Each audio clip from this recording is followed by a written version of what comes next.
दोस्तों हम आपको नेचुरल चिड़िया की आवाज़ सुनाते हैं, सुनिए।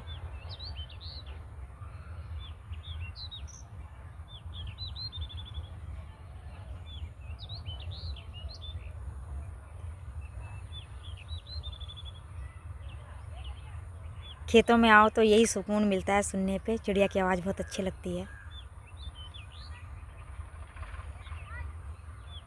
देख सकते हैं